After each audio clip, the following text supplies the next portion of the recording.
ஓம் நமச்சிவாய. வணக்கம். இன்று நாம் காண்பது திருக்கழுக்குன்றம், தேவாரம் பாடல் பெற்ற திருத்தலம். இங்கு 2 கோவில்கள் இருக்கின்றது. மலை மேலே இருக்கிற கோயில் திருமலை என்று அழைக்கப்படுகிறது.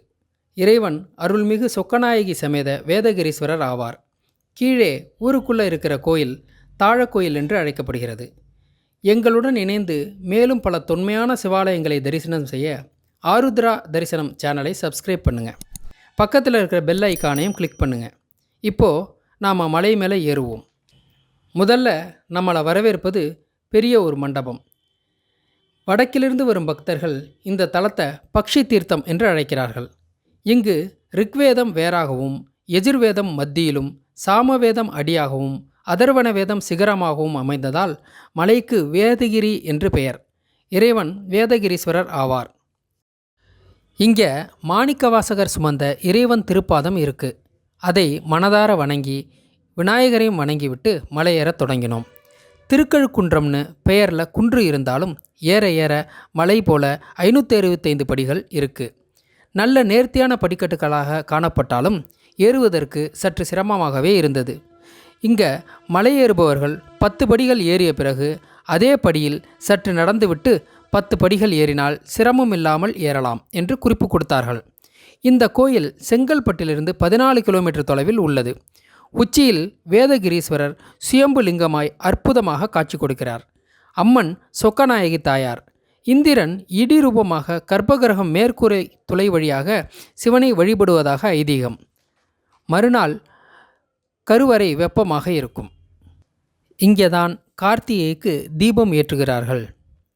இங்கேருந்து பார்த்தா தாழக்கோயில், சங்கு தீர்த்தம் ஆகியவை அழகாக தெரிகிறது. இறங்கும்போது வந்த வழியில் இல்லாமல் மலையின் வேறு வழியில் இறங்கலாம். இந்த பக்கத்தில் தான் ஒரு பாறை மேல் 2 கழுகுகள் தினமும் மதிய உணவு சாப்பிட வருமாம். சில வருடங்களுக்கு முன்பு வரை வந்த கழுகுகள் இப்பொழுது வருவது இல்லை, முக்தி அடைந்து விட்டதாக சொல்கிறார்கள். 2 முனிவர்கள் சாபம் நீங்குவதற்கு காலையில் ராமேஸ்வரத்தில் ஸ்நானம் செய்து மதியம் திருக்கழுக்குன்றத்தில் உணவு சாப்பிட்டுவிட்டு மாலையில் காசியில் அடைக்கலம் அடைவதாக ஐதீகம். அந்த பாறையை பார்ப்பதற்கு ஆசையாக சென்றோம். ஆனால் அந்த பாறைக்கு போகும் பாதை பூட்டப்பட்டிருந்தது. வழியில் சில சிவலிங்கங்களும் பிரதிஷ்டை செய்யப்பட்டிருந்தது. பல்லவர் கால குடைவரை கோவிலில் ஈசன் பெரிய சிவலிங்கமாய் காட்சியளிக்கிறார். ஒரு இடத்தில் பாறையில் சில அடையாளங்கள் இருக்கு. அதை அங்கு உள்ளவர்கள் கழுகு உணவு சாப்பிட்டுவிட்டு தன் அழகை உரசும் இடம்னு சொல்கிறாங்க. வேறு சிலர் பல்லவர்கள் பாறையை செதுக்கும் ஒளியை கூர்த்தீட்டும் இடம் என்றும் சொல்கிறார்கள். மலையை சுற்றி 12 தீர்த்தங்கள் இருக்குது. படிகளிலும் சில உருவங்கள் பொறிக்கப்பட்டிருக்கின்றது. இங்கு பௌர்ணமி கிரிவலம் சிறப்பானது. திருவண்ணாமலை கிரிவலத்துக்கும் முற்பட்டது இந்த கிரிவலமாகும்.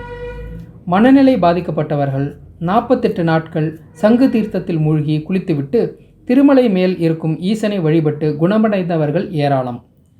மனநலம் மற்றும் உடல்நலத்துக்கு ஒரு முறை திருக்கழுக்குன்றம் ஈசனை தரிசனம் செய்ய வாருங்கள். அடுத்த காணொலியில் தாழக்கோவிலை பற்றி பார்க்கலாம். நன்றி. கருணாவதாரம் சம்சாரசாரம் புஜ்கேந்திரஹாரம் कर्पूरगौरं करुणावतारं संसारसारं भुजगेन्द्रहारं सदा वसन्तं हृदयवृन्दे भवं भवानी सहितं नमामि।